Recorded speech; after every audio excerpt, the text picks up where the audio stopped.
आप देखिएगा एगो लड़का लड़की शादी करके भाग जाएगा सब, अब उसके बाद से लड़कियां पकड़ाएगी ना तो कोर्ट में आके क्या कर देगी, हमको बहला फुसला के लेके भाग गया। अब आप बताइए किसी लड़की को कोई बहला फुसला के भागेगा कि चलो चलो चलो भाग जाते हैं शादी कर लेते हैं, नहीं ना लेके भाग सकते हैं।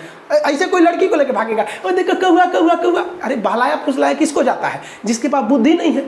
तो हमारा कानून कहता है कि देखिए समाज को बेहतर बनाने के लिए ज़रूरी नहीं कि सब पे कानून बराबर लगे, किसी पे थोड़ा सख्त कर दीजिए, किसी पे कम कर दीजिए। इसका मेन मकसद है हिंदुस्तान को अच्छा रखना, इसीलिए इसको लाया गया है कि थोड़ा बहुत ऊंच नीच हो जाता है। देखिएगा लड़का लड़की अगर भाग जाएगा ना तो कोर्ट में लड़का का कोई ज़्यादा वैल्यू नहीं दिया जाएगा, लड़कियाँ जो कहेगी वो सही हो जाता है। इससे क्यों रखा गया इस चीज़ को, ये एक तरह से ज़रूरी भी है, क्योंकि ज़्यादा अगर बराबर कर देंगे ना तो फिर समाज में एक डिसबैलेंस हो जाएगा। आप देखिए कि राष्ट्रपति और राज्यपाल जो है इनका आता है अनुच्छेद 14, इसमें बड़ा कन्फ्यूजन, ध्यान रखिएगा यूपीएससी में इससे क्वेश्चन पूछता है। इसमें दो तरह की बातें कही गई हैं।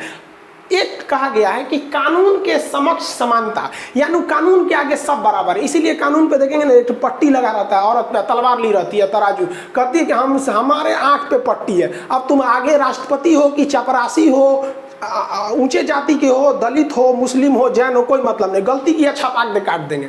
यानी कानून के समक्ष समानता, इक्वेलिटी बिफोर लॉ। बिफोर का मतलब पीछे नहीं, बिफोर का मतलब सामने नहीं, देखते अपोजिट मतलब सामने, तो कानून के सामने सब बराबर है। ये बातें सबसे पहले किसने किया था, एवी डेसी। एवी डेसी एक बहुत बड़े शास्त्री थे, उन्होंने ये बात को बताया था। ये यूपीएससी का क्वेश्चन पूछा है कि एवी डेसी का सिद्धांत कौन है, तो कानून के समक्ष समानता। इसी को फॉलो किया गया ब्रिटेन में। ब्रिटेन में कानून सबके लिए बराबर है, वहाँ की रानी के लिए भी, प्रधानमंत्री के लिए, सबके लिए भी। लेकिन अमेरिका के लोगों ने कहा कि ये गलत है, कानून सबके लिए बराबर नहीं होना चाहिए। जैसे मान के चलिए कि कोई 5 साल का लड़का है, वो क्लास 5, मान लीजिए कोई क्लास 5 साल का लड़का है और कोई लड़का 20 साल का है, तो क्या एक ही कानून दोनों पे लागू कर देंगे? देखिए तो 5 साल के लड़के का टिकट ट्रेन में आधा लगता है और 20 साल के लड़के का टिकट पूरा लगता है। अब अगर कोई सुप्रीम कोर्ट में केस ठोक दे इस आधार पर कि सुप्रीम कोर्ट आप बहुत बड़े कानून के रक्षक बनते हैं, ये बताइए हम 20 साल के हैं तब वो भारत के नागरिक हो, बचो है तो वो भारत का, ओकरा आधा का है लग रहा है, हमरा का है पूरा लग रहा है, समझ में आया कि नहीं आया? तो यही कहता है कि देखिए अमेरिका के संविधान में क्या कहा है, कानून का समान संरक्षण।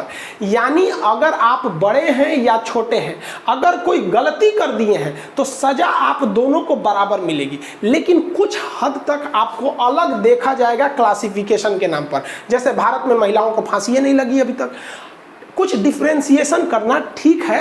ये क्यों ठीक है? क्योंकि समाज को एक बेहतरीन बना के रखने के लिए। आप देखिएगा एगो लड़का लड़की शादी करके भाग जाएगा सब, अब उसके बाद से लड़कियां पकड़ाएगी ना तो कोर्ट में आके क्या कर देगी, हमको बहला फुसला के लेके भाग गया। अब आप बताइए किसी लड़की को कोई बहला फुसला के भागेगा कि चलो चलो चलो भाग जाते हैं शादी कर लेते हैं, नहीं ना लेके भाग सकते हैं।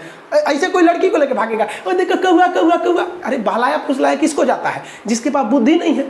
तो हमारा कानून कहता है कि देखिए समाज को बेहतर बनाने के लिए ज़रूरी नहीं कि सब पे कानून बराबर लगे, किसी पे थोड़ा सख्त कर दीजिए, किसी पे कम कर दीजिए। इसका मेन मकसद है हिंदुस्तान को अच्छा रखना, इसीलिए इसको लाया गया है कि थोड़ा बहुत ऊंच नीच हो जाता है। देखिएगा लड़का लड़की अगर भाग जाएगा ना तो कोर्ट में लड़का का कोई ज़्यादा वैल्यू नहीं दिया जाएगा, लड़कियाँ जो कहेगी वो सही हो जाता है। इससे क्यों रखा गया इस चीज़ को, ये